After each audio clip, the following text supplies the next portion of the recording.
दोस्तों नमस्कार। Jaisinghpur ward number 15 से जिला पंचायत सदस्य पद प्रत्याशी माननीय श्री जीत बहादुर यादव जी आपके बीच में वोट मांगने आए हैं।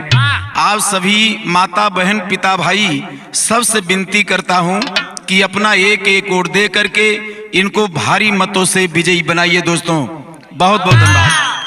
और गीत के माध्यम से आप सबको सुना रहे हैं, लेकिन उससे पहले कहना है जीत बहादुर यादव जिंदाबाद, पृथ्वीपाल यादव जिंदाबाद, माननीय अखिलेश यादव जिंदाबाद, माननीय मुलायम सिंह यादव जिंदाबाद, समाजवादी पार्टी जिंदाबाद, माननीय अरुण वर्मा जी जिंदाबाद, जीत बहादुर यादव जिंदाबाद।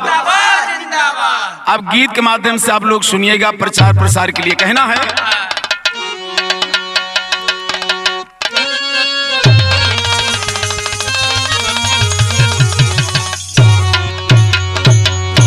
एक दुल्हन अपने पति से कह रही है, माननीय जीत बहादुर यादव भैया के बारे में बता रही है।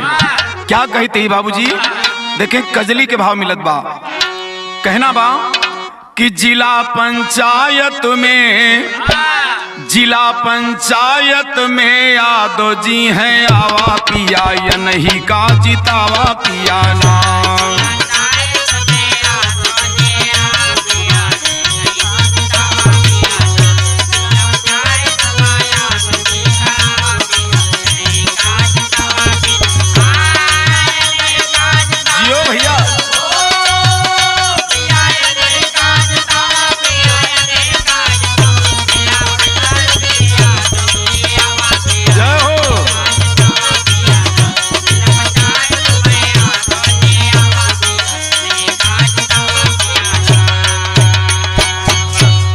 इनकी कार्यशैली देख करके और देखा पूरा क्षेत्र खुश बा। और एक दुल्हन अपने पति से निवेदन करती बा, का कहत बा भैया? 25 वर्षों से प्रधान, ये माननीय जीत बहादुर यादव 25 साल से जनता की सेवा में लगे हैं। 25 वर्षों से प्रधान, इनकी सेवा है महान, इनकी सेवा है महान।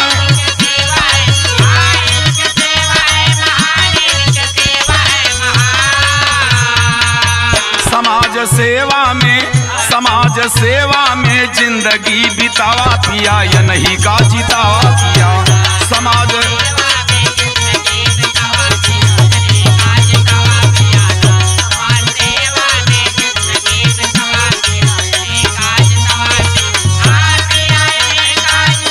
जय हो जियोलाल।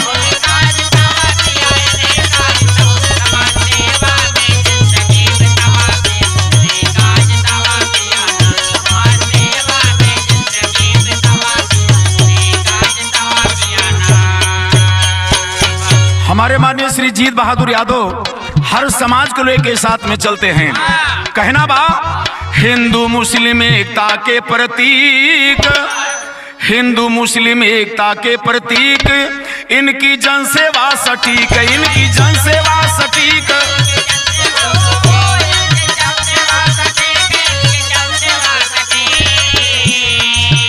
गरीब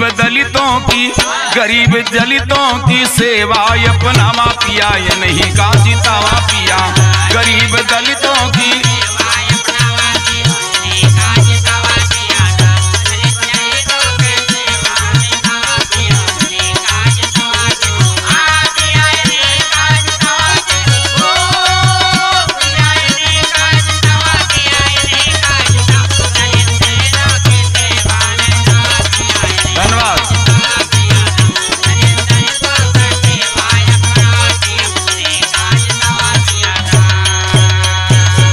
हमारे माननीय श्री जीत बहादुर यादव जी ने एक और बहुत बड़ा काम किया है। क्या किया है बाबूजी? किया जो अपनी भूमि का दान, ए भैया किया जो अपनी भूमि का दान, और इनके कोई नहीं संतान, इनके कोई नहीं संतान, इनके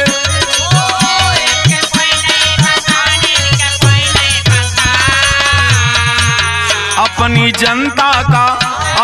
जनता का परिवार बनावा पिया, या नहीं का जितावा पिया, अपनी जनता का परिवार बनावा पिया, या नहीं का।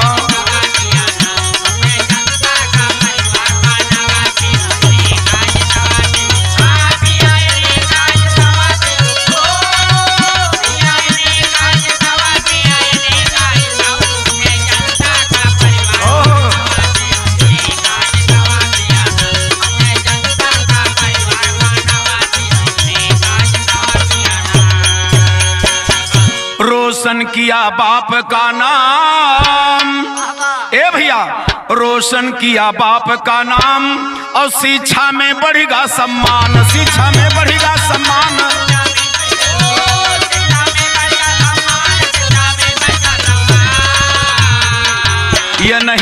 ये नहीं डिग्री कॉलेजवा खोलवावा पिया, ये नहीं का जितावा पिया, ये नहीं डिग्री कॉलेजवा।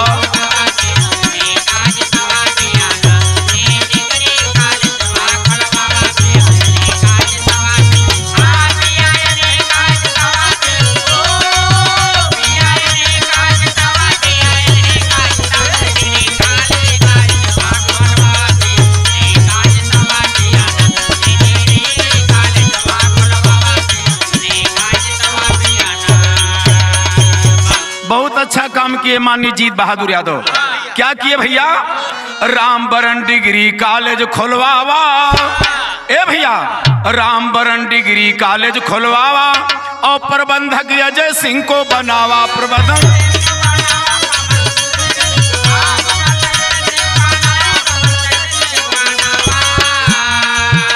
कृष्ण सुदामा की मित्रता निभावा पिया, ये नहीं का जितावा पिया, कृष्ण सुदामा के मित्रता निभावा पिया।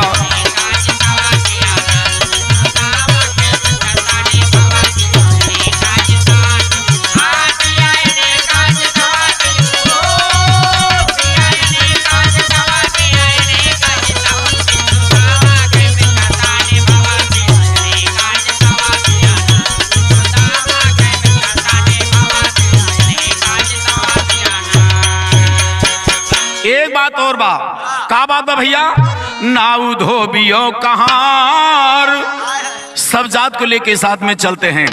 नाउ धोबियो कहार, और प्रधान जी सबके सेवनहार।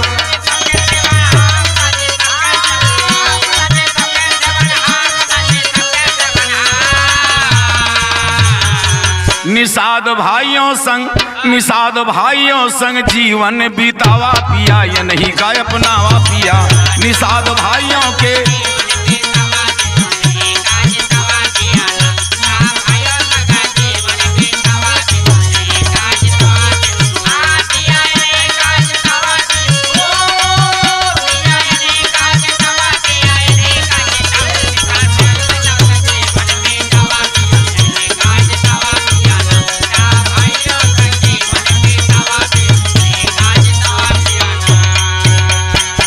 अगले लाइन में कहना है, साथ में बढ़ई औलोहार, साथ में बढ़ई औलोहार, अरे नैया खेवा थे कुम्हार, नैया खेवा थे।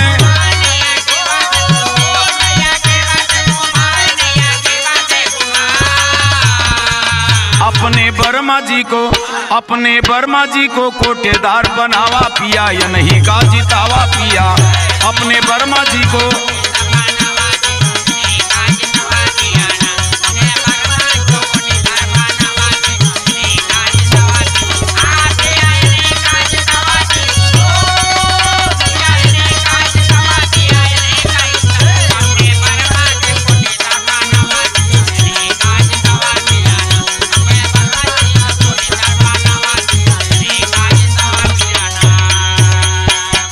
हमेशा जायसवाल परिवार, हमेशा जायसवाल परिवार, अरे गरीबी में किया था पार, गरीबी में किया था।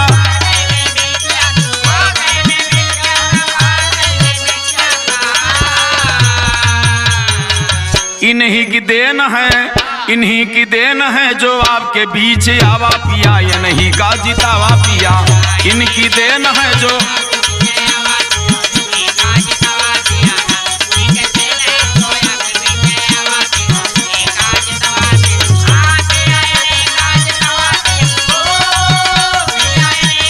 जियो भैया।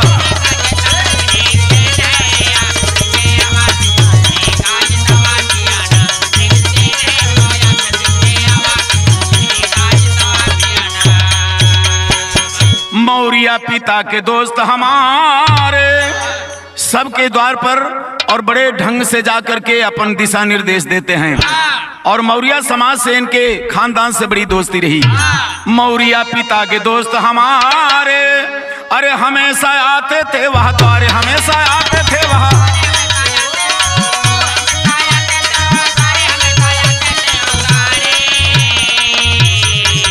पूरे जीवन भर दोस्ती निभावा पिया, ये नहीं का जितावा पिया, पूरे जीवन भर।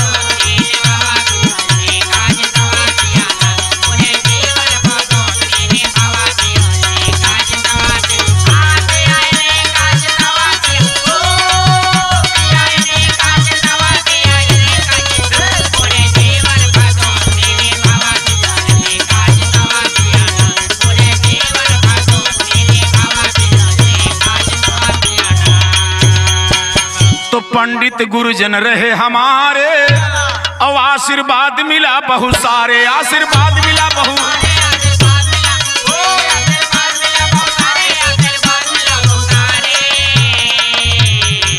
मुस्लिम हरदम प्रधानी है बनावा पिया, ये नहीं का जितावा पिया, मुस्लिम हरदम प्रधानी है बनावा पिया।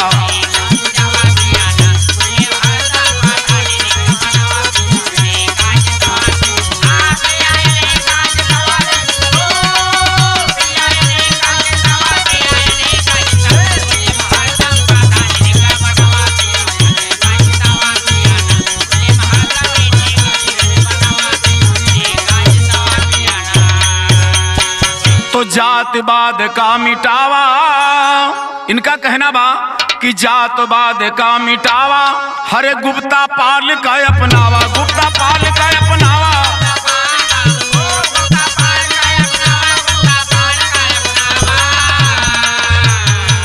दलित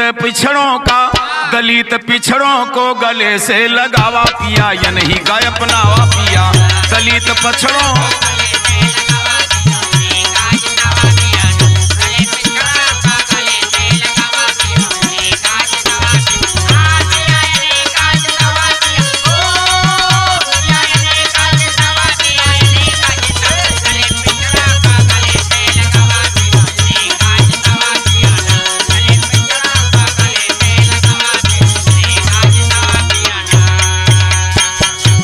पूरे क्षेत्र अपने ग्राम सभा में बहुत अच्छा काम किए हैं।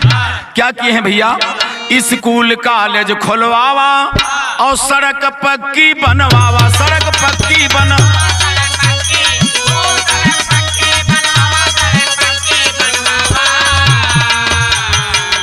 बिजली 150 पोल के लगवावा पिया, ये नहीं का जितावा पिया, बिजली 150 पोल के लगवावा पिया।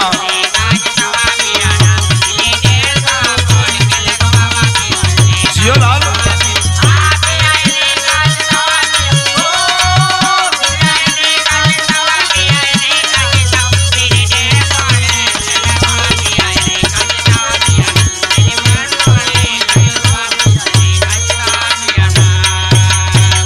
अगले बंद में बाबूजी कहना है कि पंचायत भवन बनवावा, पंचायत भवन बनवावा और मिडवाइफ सेंटर लई आवा, मिडवाइफ सेंटर लई।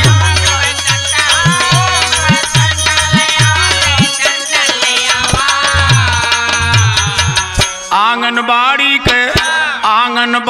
के डबर केंद्र खोलावा पिया, ये नहीं का अपनावा पिया, आंगनबाड़ी के डबल केंद्र खोलवावा पिया।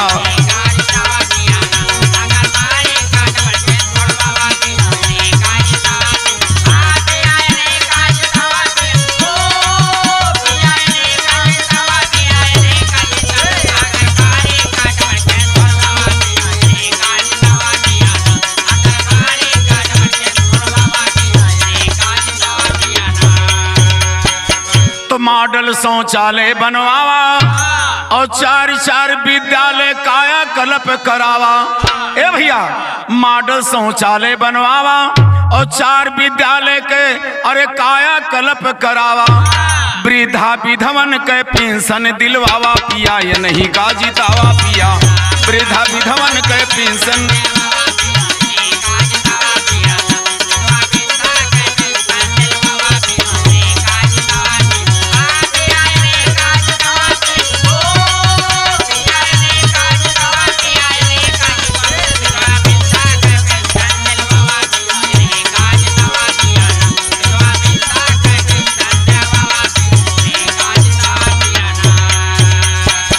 तो जीत बहादुर यादव हैं प्रधान।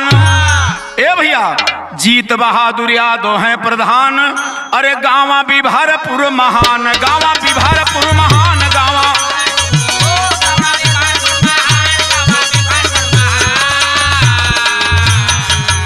कहें छबिलाल, कहें छबिलाल से गीतिया सुनवावा पिया, या नहीं का जितावा पिया।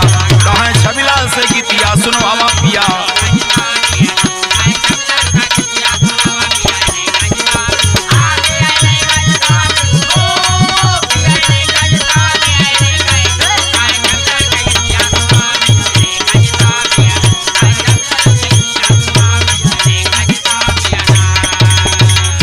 जीत बहादुर यादव जिंदाबाद, समाजवादी पार्टी जिंदाबाद, माननीय अखिलेश यादव जिंदाबाद, माननीय मुलायम सिंह यादव जिंदाबाद।